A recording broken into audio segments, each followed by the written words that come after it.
everyone, Daniela Cambone here. Before we get to our interview today, just wanted to wish you a very great start to your 2025. May it be prosperous and above all else healthy. I also want to invite you to reach out to one of my incredible colleagues at ITM Trading. It's a perfect time for you to either reconnect with us or connect with us for your first time. Let us help you build a strategy centered around owning precious metals. Call us today or book your Calendly appointment. There's a link below in the description. Pick the day and time that works best for you. We'll talk soon.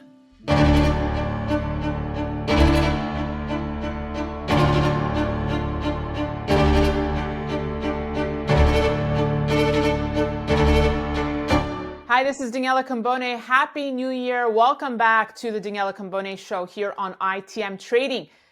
We are still in the midst of our Outlook 2025 series, and today we are talking central bank digital currencies. Yes, we are still talking CBDCs, and will they mark the end of cash? And could we see more of this in 2025? Concerns about a war on cash, as we know, are nothing new. For years, people have been concerned about how the use of cash has declined, but the rise of central bank digital currencies has brought this concern back to the forefront because many now see the introduction of CBDCs as an attempt to replace cash and perhaps take over control of our lives. Here to discuss this and so much more is James Patrick. He's a director, filmmaker who has just put out an in-depth film on this very topic on central bank digital currencies. It's called The End of Money.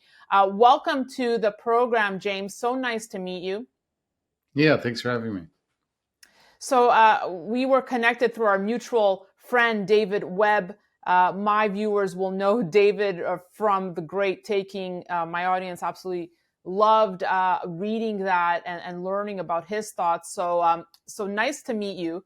Congratulations on this film, which has made a big splash, right? What's the reception been thus far? It's been pretty good. There's a lot in there. It's kind of the most in-depth film. It's an hour and 15 minutes reviewing the central bank digital currencies, how they're being rolled out by the Bank of International Settlements, Innovation Hub, a little tech incubator. They started to push this stuff, and also cryptocurrencies, origin of Bitcoin, its relationship with CBDCs, crypto and Bitcoin, as well as the origins of Bitcoin, and also this plan to really tokenize all real world assets into a massive global ledger, really all people, objects, and assets into a kind of global ledger. So there's a lot in there, and there's at least 5 big, I think, insights that aren't found elsewhere. So I used to be into the crypto realm. I'm a little more skeptical of it now, but kind of gave me some insight into what's really the relationship between the rise of Bitcoin and the central bank digital currency programs and this idea of tokenizing assets, real world assets. James, I guess my question is, I think the timing of your film is interesting since maybe it's just my perception, but the talk of central bank digital currencies has not been as strong as we had seen. We saw the Bank of Canada saying they've stopped their plans for a central bank digital currency for now. We saw the Bank of International Settlements pulling out from the Enbridge project earlier this year. Do you find that there's been a concentrated effort on governments to perhaps show that they're not as heavily involved in central bank digital currencies? I think they're moving right ahead. In the U.S. and Canada and England, they're sort of saying they won't do it, but they really, like in the film, I talk about how we already have really intense know your customer and anti-money laundering regulations, and this stuff started really with the Bank Secrecy Act in the '60s. So right now, already banks surveil and all of our activities and report them to the government and the tax authorities, and they sort of are deputized as policemen, and and so we're just seeing a strengthening of those regulations all the time. I think we can get stable coins, but basically the banks are all the big banks are making their own dollar derivative stable coins, and our accounts are moving into these sort of tokenized deposits, stable coins, which then a strengthening of the existing regulations can get a situation very similar to what we're worried about with CBDC. So I don't think the issue goes away just because in some Western countries they're saying that they're not doing it. I mean, the BRICS countries are all pushing it very hard. They're all going for a direct issue CBDC. So it's not quite a win just because there's a few statements in the US and Canada saying they're not going to do a CBDC program. No, but it just seems that the talk surrounding central bank digital currencies has been tempered, right? We're not Yeah. speaking as much about it as we were, 2 years ago. Yeah. I think they just saw the central bankers saw there was like a real dislike for it, and people were worried about it, and they're sort of tempering it, maybe Right. slowing it down a little bit, but I don't think the plans are eliminated or going anywhere. What was the thing that you discovered in making this documentary that surprised or shocked you the most? I would say that one of the points was that dollar denominated stable coins, and that we can get the same effects with not a CBDC, but really tokenized deposits, stable coins. Whitney Webb and some other researchers informed me of that. And also, this push for like tokenizing all assets. There's this drive, like NFTs were sort of a way to flesh out the technology of creating these indelible permanent tags for real world things, like so tokenizing all real world assets and then putting them on a global ledger. So I uncovered a lot of statements from Larry Fink saying that we want every person, every object, every asset tokenized and put on a ledger. And really, if you look at one of the definitions of a government is that it's right to tax, and then why would you need everything on a ledger unless you wanted to start to regulate it, control it? Like EU recently said they want to have a massive database of all the assets in EU. Well, clearly because they want to tax them. I mean, why would you need to catalog everything unless you didn't want to steal some of it? So it's sort of historically censuses have always been done before taxations. Do you think the creation of these stable coins and NFTs, et cetera, are part of a master plan to usher in the CBDCs? Well, I think Bitcoin was probably a step, a developmental step on the path to CBDCs, and then NFTs would be more to flesh out the tokenization technology. So linking a tag to a physical object. I do think the NFTs were probably promoted to get people into that tech area and get private companies to program that stuff out. We mentioned before there has been pushback from people. I mean, just with this talk of CBDCs, people were like, we don't want this. How do you see the government's ushering this in without people rebelling against it? I think probably just quietly. I mean, when I talk to people on the street, very few people have heard about CBDCs or really know what they are. I mean, we do when we're in these communities of people researching these things, but the average person around the world is not really that informed of these things.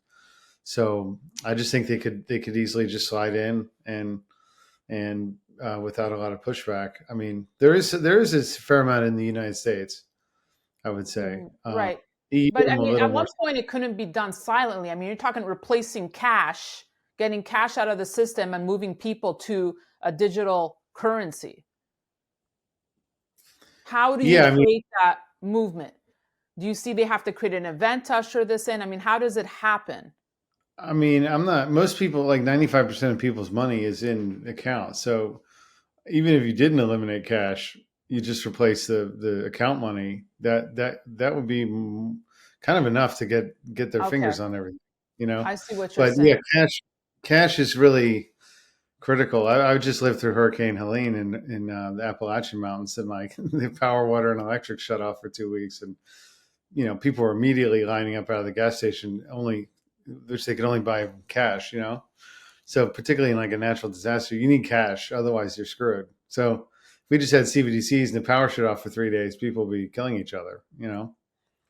It's interesting you say that because I was just, we speak so much. I know even your documentary focuses on the trucker protest in Canada and how their accounts were blocked. But I'm in Montreal right now, Oh, where cool. 26 years ago there was an ice storm that crippled the city. Anyone who lived through it will never forget it. And we were unable to access ATMs and the banks during those days of the ice storm. Wow. Yeah. Yeah. No one speaks about that, but um, that's definitely a situation that can happen. Yeah. Yeah. With the natural disaster, you really need cash. I was like, you need cash, gun, chainsaw, fuel, Yep. food, water. But What is the government's goal, do you believe, with central bank digital currencies? Why do you think they want it so badly? And when we say governments, which governments? Who's it stemming from? well, I mean, governments are just like a kind of class of numbskull idiots that just administer people. But you have these central bankers and other oligarchs that sit above the government that influences national governments and international policies. So this is really the CBDC program is really getting pushed through the Bank of International Settlements. And they started this tech innovation hub. They call it the innovation hub, like a tech incubator, and they're seeding and planting CBDC programs in every country around the world. So I think there's only like a handful of countries in the entire world that don't have Yeah. some pilot or program or fully implemented CBDC. So China is probably the furthest along with these things. They've rolled them out in whole provinces, but I mean, we have the issue of just payment systems moving to digital. They've already done that already for many years. We're using bank digital currencies now. So then they're talking about advancing the tech so that it's programmable. But really, if you look at the definitions of money of like transportability, readily acceptable, divisible, and store of value, I mean, central bank digital currencies sort of violate readily acceptable if they can program it and tell you where you can and can't buy it or what you can buy. And they've talked about like promoting negative interest rates and things. Central banks Hmm. have put out papers saying, "Oh, we could just like say the rate of interest is negative. Your money will just be losing value in the accounts." And you're like, or they'll force you to spend it really quickly if they want to like do that for monetary policy. So this kind of stuff is it's really kooky and it's really crazy and authoritarian. And in the end, I think these systems are so ambitious that they're not going to work. They're like a little megalomaniacal, and even if they did get them in place in certain areas, it would basically destroy the economy and we'd go to barter in a lot of places in a lot of ways, and then like local currencies would emerge. People would revert to trading with other things. So I'm not a hard pessimist. I'm not a super optimist that these things won't take place, but I'm not so pessimistic. I don't think that this is going to blow up in their face or not work, or I don't really think they'll get this sort of global totalitarian superstructure like they're looking for. They still haven't made them interoperable between countries. So they're running all these pilots in these different countries, but then they have to sort of internationally link them. That isn't done. Um, but the vision is really a one world ledger kind of run out of BIS where everything can be seen and tracked and tagged and taxed, you know? And there's total That's, control. That's the end game, right? Total control. yeah. James, can you explain to us how your social credit score will tie in to the central bank digital currency and how they'll be able, how whatever you score will determine perhaps what you can buy or can't buy? The idea with CBDCs is you need to have a digital ID that identifies you biometrically. You can be ID'd through a photograph of your face or your hand or your fingerprint. That's linked to your wallet. And then they're talking about, and really in EU now, about saying, well, you have your climate change credits, or, every time you buy a steak, it's like X number of points, or take a plane flight. And you'll have like, a poor person who can't afford a trip can sell their credits to like a banker who can buy more credits to take 15 vacations a year or something. So it's like they want to, the idea is to link it with some kind of environmental Yeah. argument, like global warming. Your carbon credit points, you get a certain allotment every month or something, and have this sort of social credit based on environment, or like in the COVID period, they sort of piloted these technologies. I have a little section in the film on the COVID period where we had vaccine passports, the access to certain entry to certain businesses was restricted based on your vaccine certificate. I mean, something like that could come back Right. in certain So ways. how do you feel people? What can people be doing to? Well, first of all, let me say this: how far away are we? Do you think, if let's take the U.S. for an example, from implementing a central bank digital currency? Are we talking a decade, years? Um, I don't know. I mean, I'd say a long time, five plus years. But if you have a crisis, something like that could be pushed faster. So I guess the concern I would have is like this kind of great taking type scenario Right. where you had an economic collapse and then people be out of money, and then you could give them some welfare on the condition that they adopt some new sort of system like that. I mean, definitely the idea of connecting welfare with these things is quite prominent. Like Sam Altman, this creepy guy that owns he OpenAI. owns GPT, OpenAI, ChatGPT. He said he launched this creepy coin called WorldCoin, where Yes. they scan your iris out of this creepy orb, and then they give you some shit coins, and then you're supposed to like have these slave coins that you connect with your biometric ID. And then he said in statements I put in the film, he's like, oh well, I invented this because I wanted to get everyone on welfare, a universal global universal basic income welfare program. So I mean, Musk is talking a lot about we need to have welfare because the robots are going to replace us. There's been a lot of talk of connecting welfare to CBDC. So I could imagine these things speeding up, the implementation of these things moving faster in a economic crisis situation, maybe an economic crisis situation brought about during a war type period. I mean, we're heading into a lot of crazy stuff with Israel and Iran and Russia and Ukraine, and I could see a scenario where there's some wars going on, they crash their economy, using the war as an excuse, and then they say, "Oh, crap, you're out of money. Here we got $2,000 a month you can get, but you got to download this app, or you can only spend it at these shops or something like that." Perhaps some. I think that's the sort of like ambitious vision these guys have. Whether they Let get me, away with it is another question. how should people? What can people be doing to protect themselves from this world you describe? It's kind of crazy situation. Yeah, I mean, I would just say, like, buy gold, like you guys are selling gold, or just shelter your assets outside of fully the. I mean, I'd say the stock market is probably the biggest risk with this securities issue. Maybe we could do another interview on the great taking stuff, but there's this if your assets get seized up in your investments, you want to have your assets kind of outside these risks and these vulnerabilities. So definitely like dematerialized pooled assets in the financial system or at risk of default.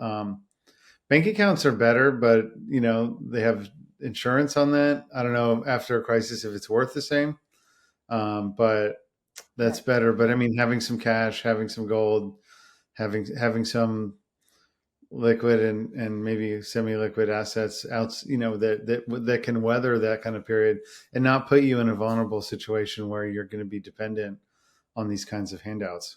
How long did it take you to make the film, and what inspired you to do it? This one was like a little over a year. It was like a year and 2 months, maybe 14 months. I went to Canada. I used to live in Montreal there. I really like Montreal. But I went to Ottawa and interviewed some of the truckers where they had their accounts frozen. Went to South America, interviewed Whitney Webb and Europe to interview different economists and things. So this one was pretty long in the making. It's quite polished. And it can be seen for free at cbdctheendofmoney.com. So yeah, I'm quite happy with it. It turned out quite Well, well. well, we wish you luck with the film. We'll fire up the link here so folks can watch it. And I know you're working. Can we talk about it on something with David Webb of The Great Taking? That's your next project. Yeah, so this one is really tracking the efforts to stop the Great Taking. It's called "Stop It: The Great Taking," and it's about about really the legislative efforts in South Dakota and Tennessee. And then I'm gonna start writing a monthly report on progress, going deeper into the documents on the Great Taking, and kind of documenting the legislative process. And I'd encourage people to reach out to their legislators on the state level and to ask for their property rights to their securities to be restored. It was really Article 8 of the Uniform Commercial Code 1994 revision undermined property rights to securities. But the way it was written, you can really kind of fix it by just striking some of these exceptions in the code, and it restores property rights. And if we put enough pressure on the state level, it can be done. I can tell you, I'm from Washington, D.C. The federal congressmen, all these people are too corrupt. They don't care. But the state legislators really do. And it's really a fortunate that this issue was passed on the state level and can be undone at the state level within the U.S., that is, yeah. Well, we look forward to watching that next masterpiece come back soon to tell us more about it. Thank you so much for joining us. And like I said, continued success with the film. Okay, great. Thank you. Thank you for having me. Have a good day.